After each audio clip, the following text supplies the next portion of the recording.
39 адамдын өмүрүн алып, 23 турак жайды кыйраткан учак кырсыгына кечээ туура 1 ай болду. Семетей мейманканасында баш калкалап турган 12 үй бүлөгө жакында Бишкектен жана Сокулук районундагы Манас айылынан убактылуу батирлер берилген эле. Гостиницада турган үй бүлөлөрдүн бардыгын 11 үй бүлө, андан кийинкиси кошумча бир үй бүлөнү, 12 үй бүлөнү, анын ичинен 2 Манас айылына жайгаштырылды. Калган 10 Бишкек шаарында бардык шарты бар жанагындай ар түрлүү жана 1, 2, 3 комнаталуу квартираларга жайгаштырылды. Кырсыкта курман болгондордун жакындары маркумдардын 40 күндүгүн өткөрүп Куран окута баштады. Буга элден чогулган гуманитардык жардамдан 5 каптан ун, 25 литрден май жана башка керектүү азык-түлүктөр таратылып берилди. Башкалары Сокулук районундагы кампада жыйылып турат. Эми бул азыктарды таратып берүү боюнча атайын комиссия түзүлөт. Кийим-кечек, ар түрлүү жанагы керектүү нерселер боюнча бул жакта жыйылып турат.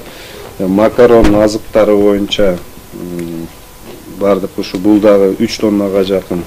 Бул жерде кийим-кечек түрүндө 7 тоннага жакын продуктар келип түштү. Бул un эң негизгиси, ундан 18 тоннадай un келип түштү. Ал эми өзгөчө кырдаалдар министрлигинин атайын эсебине келип түшкөн каражаттардын суммасы 90 миллион сомго жетейин деп калды. Президенттин тапшырмасы боюнча бул акча жабырлануучуларды биринчи кезекте турак жай менен камсыз кылууга жумшалары айтылууда. Андан тышкары Түрк авиакомпаниясынан чыгымдарды өндүрүү милдети турат. Бул боюнча Кыргыз өкмөтү авиакомпаниянын өкүлдөрүнө өз сунуштарын бергени маалым болду. Ал жерде бардык кеткен чыгымдарды, үйлөрдүн чыгымдарын, материалдык жанагы болгон чыгымдарды, адамдардын ден соолугуна болгон жанагы дары-дармектердин чыгымдарын, министрликтердин болгон чыгымдарын бардыгын камтып жазып бердик. 195 миллион сомго бердик. Ал ортодо көз карандысыз адвокаттар Түрк авиакомпаниясынан каражат өндүрүү боюнча акысыз юридикалык кызмат көрсөтөбүз деп сунуштап жатышат. Алар буга чейинки тажрыйбага таянып,